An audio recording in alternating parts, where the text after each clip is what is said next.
So yan, magandang araw mga idol. Sa video ito ay tuturuan ko kayo mga idol kung paano mag-delete ng ating Facebook page na hindi na natin kailangan. So proceed na tayo mga lods. Punta lang kayo sa ating Facebook account. Ayan. So ito po ang aking Facebook account mga idol. Then i-click nyo dito mga idol sa may right side na ito. So dito mga idol, makikita nyo mayroon tayong isang Facebook page. Ayan mga idol. So ito yung i-delete ko mga idol, yung Jack TV, kasi hindi ko na rin yan ginagamit. So pindutin lang natin to mga idol, yung Jack TV. So magsiswitch na yan siya mga idol. Ayan. Then kapag nakaswitch na mga idol, pindutin nyo ulit itong sa right side. Ito po. Yan.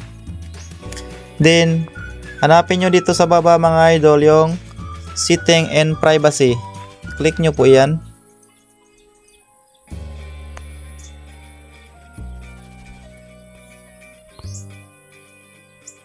Ito mga idol, setting and privacy. So i-set modes lang natin para makano tayo.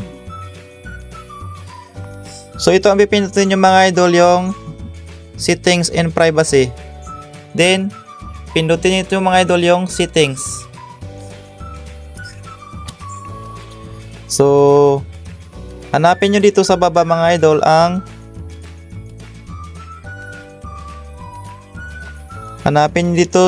sa baba mga idol yung ito, ang access and control. Ito po, click nyo yan. Then nakalagay dyan, deactivate page, unpublished page, delete page. So ang i-click natin mga idol, dahil gusto nating i-delete ang Facebook page, ito po yung sa pinakamababa, yung delete page. Ayan. Then click continue. Yun. So yan, ganyan ang lalabas mga idol. Click nyo pa rin ito yung continue, tuloy nyo lang.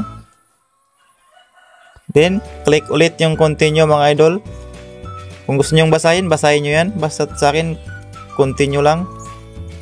So yun mga idol, maghihingi yan ng Facebook password nyo para makontinue yung pag-delete ng ating Facebook page. Enter nyo lang ang inyong password dyan.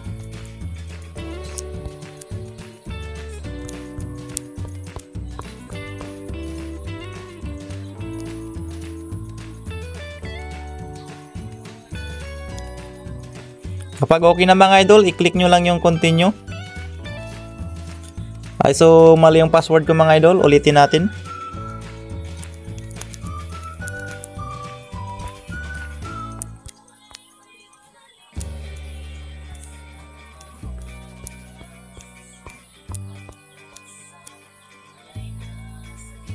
Yun mga idol. So nakalagay dyan, delete Jack TV page and information. So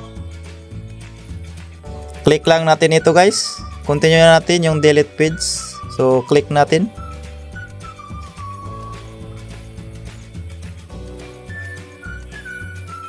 So yun guys, na-delete na ang ating Facebook page. So automatic yan guys, mag-switch tayo sa ating Facebook profile. So i-check po natin dito mga idol kung wala na ngayong Facebook page natin. So wala na mga idol. Ayan o, wala na. So ganun lang kadali ang pag-delete ng Facebook page mga idol. Sana may natutunan kayo sa video na to at nakatulong sa inyo ang video na to. Maraming salamat. Huwag kalimutang mag-subscribe mga idol para makatulong sa aking munting YouTube channel na ito. Upload po ako dito mga idol ng mga tutorial about sa LTO at iba pa, mga CapCut. So see you in the next one mga idol. Don't forget to like and subscribe. Bye bye.